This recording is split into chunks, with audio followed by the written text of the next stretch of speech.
Israel और Iran के बीच लंबे समय से चल आ रहा तनाव गंभीर मोड़ पर पहुंच गया है। इजरायल में एक बड़ा हमला हुआ है। देश के उत्तरी इलाके गलीली के ऊपर एक साथ 40 से अधिक रॉकेट दागे गए हैं। चरमपंथी संगठन हिजबुल्लाह ने रॉकेट हमलों की जिम्मेदारी ली है।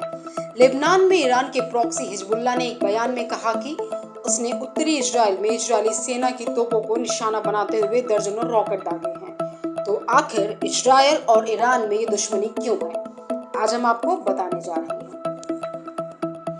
इजरायल और ईरान के बीच संघर्षों की कहानी 1979 में ईरान की क्रांति के साथ शुरू होती है। बीते 45 सालों में दोनों देशों के बीच कोल्ड वॉर चल रहा है। इजरायल और ईरान के बीच टकराव की 4-5 मुख्य वजह हैं।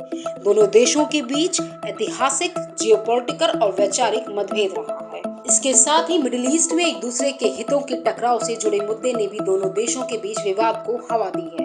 ईरान जहां इजरायल के खिलाफ लड़ने वाले समूहों को समर्थन देता रहा है, पर्दे के पीछे से युद्ध लड़ता रहा है। वहीं इजरायल ने कई सीक्रेट मिलिट्री ऑपरेशन में ईरान की सेना के कमांडरों को निशाना बनाया है। हालांकि दोनों ही देशों ने ज्यादातर मामलों में एक दूसरे पर हमला करने या एक दूसरे के दुश्मनों को समर्थन देने की बात से इनकार किया है। तनाव की एक बड़ी वजह यह है कि इजरायल और ईरान अपने आसपास होने वाले संघर्षों में अलग अलग पक्षों का समर्थन करते हैं। उदाहरण के लिए ईरान सीरिया की सरकार और लेबनान के एक समूह हिजबुल्लाह की मदद करता है, जो इजरायल को पसंद नहीं करता है। इजरायल अपने क्षेत्र में ईरान की बढ़ती ताकत को अपनी सुरक्षा के लिए खतरे के रूप में देखता है, इसलिए वह ईरान के प्रभाव को रोकने के लिए कार्रवाई करता है। दूसरा बड़ा मुद्दा ईरान का परमाणु कार्यक्रम है। इजरायल को चिंता है कि अगर ईरान को परमाणु हथियार मिल गए तो ये उसके लिए खतरनाक हो सकता है। वहीं ईरान का कहना है कि वह परमाणु तकनीक का इस्तेमाल केवल बिजली बनाने जैसी शांतिपूर्ण चीजों के लिए कर रहा है। लेकिन इजरायल को ईरान पर भरोसा नहीं है और वह इससे परमाणु हथियार बनाने से रोकना चाहता है। इजरायल और ईरान सीधे तौर पर एक दूसरे से नहीं लड़ते हैं, लेकिन वे ऐसा करने वाले दूसरे समूहों का समर्थन करते हैं। उदाहरण के लिए सीरिया में ईरान सरकार की मदद करता है, जबकि इजरायल उसके खिलाफ लड़ने वाले समूहों की मदद करता है। यह इनडायरेक्ट लड़ाई दोनों देशों के बीच बीते 4 दशकों से चल रही है।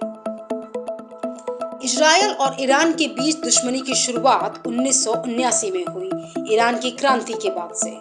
इस ऐतिहासिक क्रांति के दौरान इजरायल के टक्कर सहयोगी रहे ईरान के शाह को गद्दी से बेदखल कर दिया गया।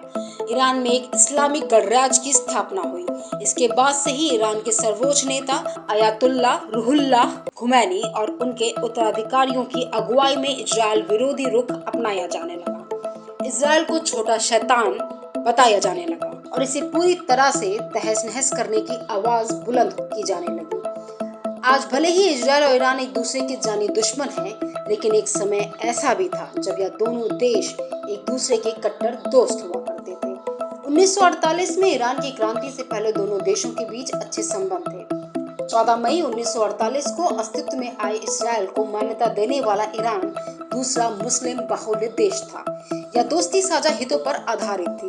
ईरान पश्चिम और जायोनी आंदोलन के साथ ही अरब और मुस्लिम पड़ोसियों के साथ भी अच्छे संबंध बनाए रखना चाहता था। हालांकि ईरानी क्रांति के बाद ईरान की विदेश नीति में भारी बदलाव हुआ और धीरे धीरे इजरायल के साथ ईरान के डिप्लोमेटिक और व्यापार के संबंध टूट गए। इसके बाद कई मौके आए जब इजरायल और ईरान एक दूसरे के खिलाफ खड़े नजर आए। हाल के वर्षों में दोनों देशों के बीच संघर्ष तेज हो गया है।